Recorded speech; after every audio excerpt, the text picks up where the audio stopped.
Welcome to the DAC podcast. My name is Lydia Miller, and in this podcast, I'm talking through the things that I'm learning in an MBA program and how I'm applying that information to my small business. Thanks for joining me. Now let's get started. Well, thank you for joining me today. This is episode 1 of season 1 of the DAC podcast. I'm really excited to get this started, and hopefully you're listening on launch day, and I am just so excited that you're here and that I finally have this podcast out for everyone, for small business owners to hear and to really connect with you about your business and just how your entrepreneurial journey is going. I'm so excited to hear about it. So this is season 1 on marketing, and this is this was the second class that I took for my master's degree. The first one was statistics, and I'm not quite ready yet I didn't want to lead with the statistics season because I don't feel like anyone would want to listen to that, but we're going to start with marketing because I'm really excited about the information and the content that really helped my business move forward. So the title of the class was Marketing Strategy. So why do we even need a marketing strategy in our business? I think we all kind of know that we need a strategy for marketing and that it helps with sales, but there are a couple of foundational pieces to this that I want to talk through today just to kind of get your mind going on what you should be doing for your business and marketing and some of the things that you might not have already that you would want to take care of this week to help build a better foundation for your business. So before I took this class, the things that I knew about marketing were more about branding and just finding a target audience. And while these things are important, finding out the why that it's important was really foundational for me and my business. So one of the first things that we talked about in class and really through the program was creating a SMART goal, and that's SMART with all capital letters because it's an acronym. So really, any business book is going to tell you to create a SMART goal. And if you haven't heard this before, then this is what it stands for: specific, measurable, attainable, results-oriented, and time-specific. And so without setting goals and with these credentials for your business, you really won't know what you should be doing next or when you've achieved success for your business. So let's say that you have a goal for your business and you want to get the marketing to help with this. So setting the goal to, I want to make more money this year, really isn't a great goal. I mean, it's a good goal to set because, we all want to make more money, but at the same time, it's not specific enough for you to really tell people in your business or other people that you're working with that that's your goal. So a better goal would be this. I want to make $10,000 more by December 31st, 2018 than I made in 2017. So that's specific, measurable, time specific, and results oriented. Now, the fifth piece that I didn't mention was attainable. So I want to just mention this here. If you're setting goals for your business, maybe this is your first year in business. If you made $50 last year, which is great, if you made a smaller amount of money last year, making a goal to earn $10,000 this year might not be attainable. It might be if you're already on track and if you have a plan and if you've broken it down by month and you're reaching your monthly goals, that's great. But if you just throw a goal out there that says, oh yeah, I want to make an extra $20,000 this year by December 31st, and you don't really have a plan to do that, well, that's really not a good goal for you to set because you haven't been able to prove that you can do it, or not just prove, but you don't have the steps in place. And if you're not working towards that goal, you're just setting yourself up for failure. And that's really not what you want to be doing in your business, because you might at that point just get burnt out and upset that you can't accomplish anything, when really, if you cut that goal in half or in a quarter, and you do reach that goal, that might be the momentum that helps you move your business forward for the next year. So don't set yourself up for failure. So let's say if your business made $25,000 last year, and that was, a full calendar year of working, then that's great. But if you want to add on another, let's say $6,000 this year so that you make a little over $30,000 for your business, you'll know that you not only need to bring in the same amount of revenue each month that you did last year, but you also have to bring in an additional $500 in revenue each month. And so from there, you can say, okay, so I need to bring in $500 more. So what can I do? What can I add on? What other products or services can I add that complement my business? Or maybe you do something with affiliate marketing, or maybe you do something that you sell a course and you do a huge promotion so that in one fell swoop you earn a couple $1,000s more each month. You can kind of start to get those strategies down and really look at your customers and see, what do they want? How can I help them? And how can they help me reach my goals for my business, instead of just throwing a goal against the wall and hoping that it sticks, which most of the time, if you do that, it doesn't work if you don't have a plan in place. So when you're using SMART goals and thinking about marketing, think about what you want to do. Think about what you want to do for your business. And so what I want you to do also is not just think about SMART goals, but think about the core strategies that you're focusing on in your business. Now, your core strategies might differ from business to business. Even if there's two bookkeeping businesses, they might, do the exact same thing, but they have different core strategies. So here's what it is.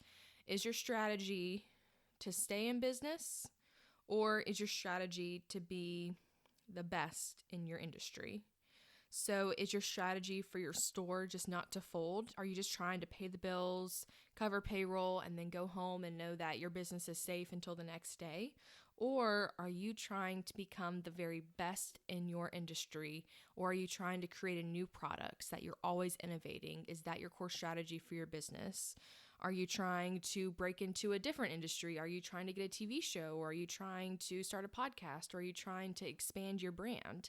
That might be a strategy. Or are you just trying to stay with what you've got and do it well and serve your clients and just kind of stay at the same level until you decide you want to retire? And that's fine. There's nothing wrong with either of those strategies. You just have to know for yourself what you're trying to do and what you want for your business at that point. And like I said, there's no right or wrong answer for this.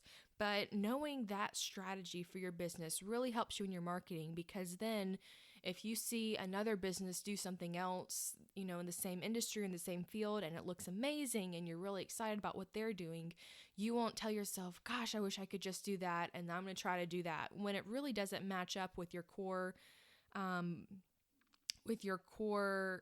focus for your business. And if it doesn't, then that's fine. Or maybe it does. Maybe you find someone in a different industry who's doing something that helps out your core strategy and your core mission for your business. Then you can try to do different things with that. And it helps you keep a focus better on your business and not comparing yourself to every other business out there.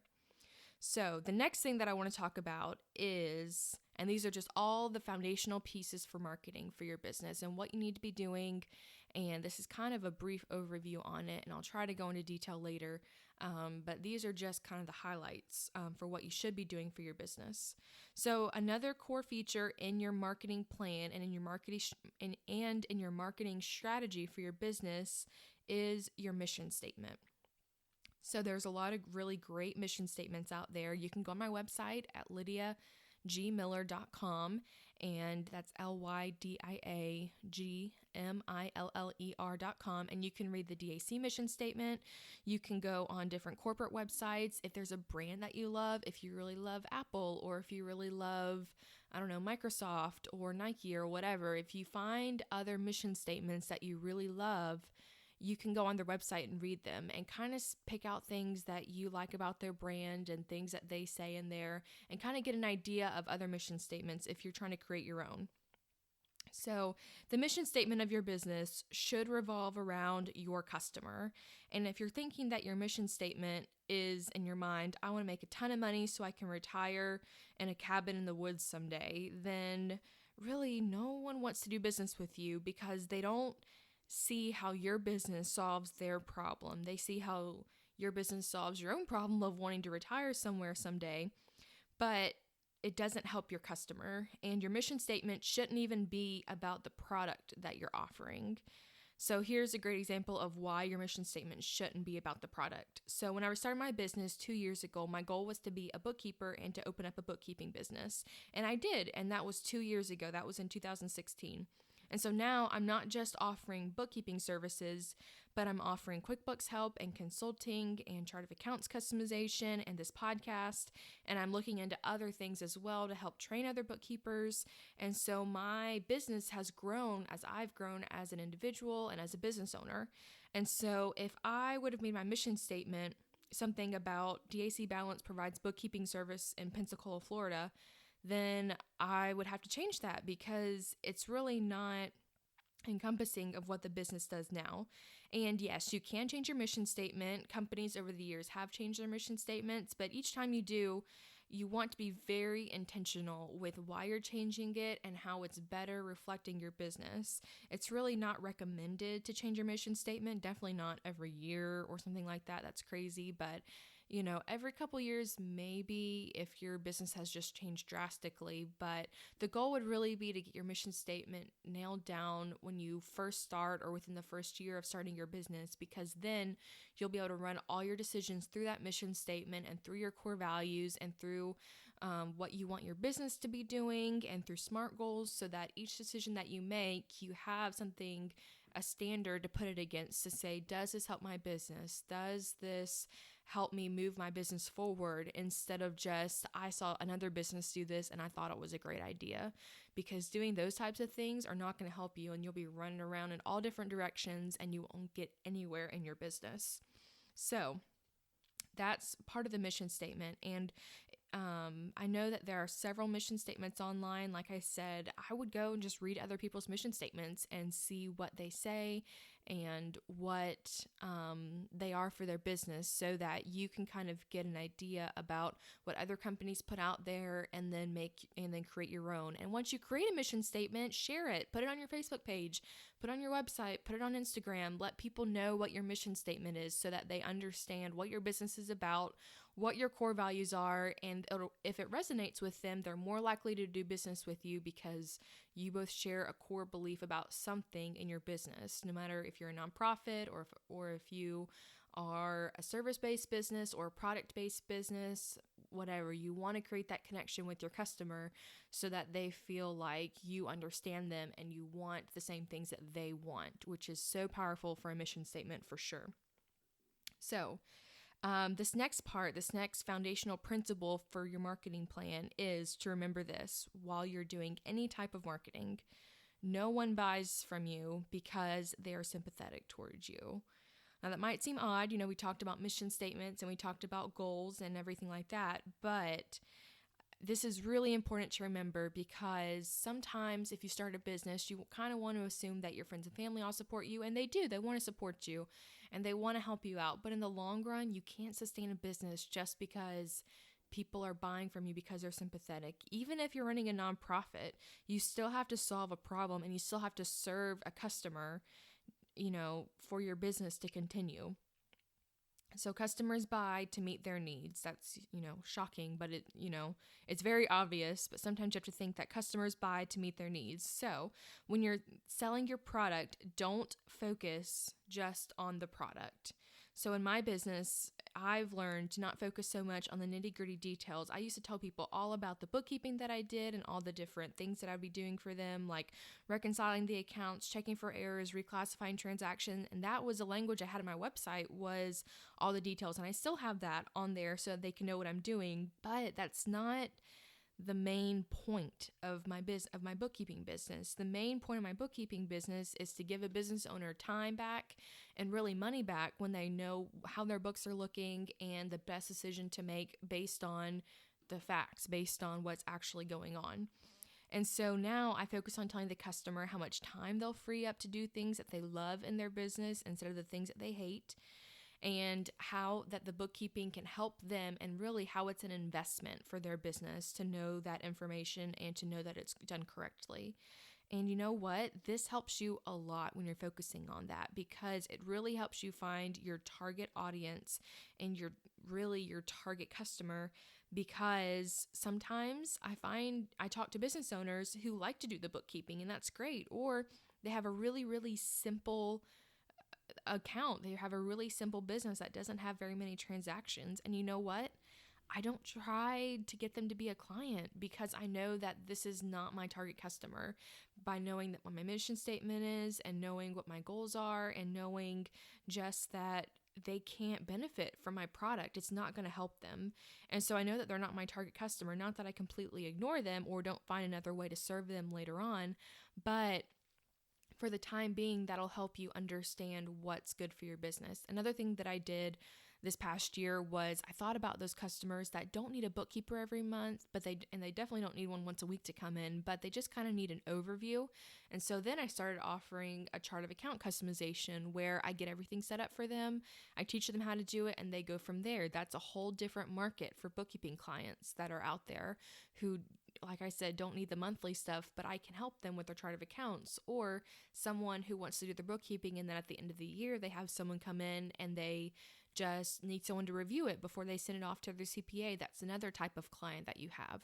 So think about the people that are in your industry, whatever you have. If you're a florist, maybe you have people who just need the wedding and industry, then the funerals, and then you have baby showers, and then you have all the different types of customers that would come to your florist shop. Think of ways that you can serve just that client better and how you can make their experience better. Or maybe you even just focus on one industry. Maybe you don't do weddings. Maybe you only do smaller events that aren't as time sensitive. Or maybe you do something that's for photographers. Maybe you do only a newborn shoot, or maybe you only do birth photography, or you just learn how to pick out your target customers and really what they want for their business. And so you try to sell the benefits to those people and you try not to sell the service as much as possible. So leading into that, you also want to find out a way to find out what the customer really wants. So if you are a photographer, maybe the customer wants to remember the emotions of the day, and the pictures are just a way to bring back those emotions. Or maybe they want to remember every detail of their newborn if you're doing newborn photography. And so whenever you're selling to them, don't sell just I do pictures. It's these photos help you remember all the memories of your newborn in every detail, or all the emotions of your wedding day. These help bring those memories back. And so if you're an organizer, does your customer want an organized house, and do they want to do it themselves? Or do they want the less stress and the guilty feeling to go away, and they just want to pay someone to take care of it and not worry about it anymore? Those are two different customers. So you kind of have to talk to your customers and see what they're wanting and kind of get inside their head of what they want. And you want to be able to sell the benefits to them because that's what they're going to buy. Is they're going to buy the benefits. Your product is just a way to get there. Your services are just a way to get to the benefit that your customer wants. So after you sell the services, then you start to make sales and profits and a business that survived for years and years to come and isn't just based on a few of those sympathy sales that you make. So let the customer achieve what they want to achieve and let them use your business to help them get there. And that sounds more like a company that even I would like to buy from, instead of a company that just pushes a product but doesn't really tell me how it can benefit me at all. So I want you to look at your website, and I want you to change the language on your website to things that reflect this mentality. And so my goal for you after this podcast is for you to go and reevaluate your interactions with your customers, whether that's on your blog, on your podcast, social media, emails, print, whatever way that you communicate with your customers. Try to sell the benefits. Obviously, tell the products that your company offers. Don't just say, don't be like shady or anything like that.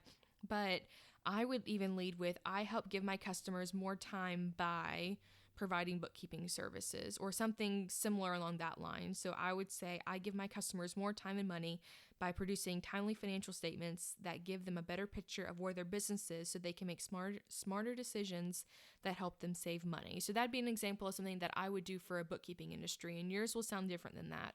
But I want you to go through and really think about how you're portraying your business to your customers. And really, I was doing this wrong before I took this class, and I really had to reevaluate what I was trying to share with my clients and how I'm going to portray to them why they would need this service and how I can help them better. And so here's your assignment for this week. At the end of every podcast episode, I'm going to try to give you a few action items that you can take with you to help make your business better and to help it run more efficiently so that we can all be more profitable. So here's your assignment this week. I want you to evaluate the goals that you've set for your business, those SMART goals that we talked about, and make sure that your mission statement is really drilled into what you're doing for your customer, that it's customer focused. And I want you to check all the communication that you are having with your clients. So I would make a Word document of phrases that you want to use so that whenever you're speaking to your customers, you're very consistent. If anyone on your team is speaking with your customers, you all are very consistent with how you portray your business, and so that you can really give your client clarity about what you're offering to them and how your product or service can help your clients.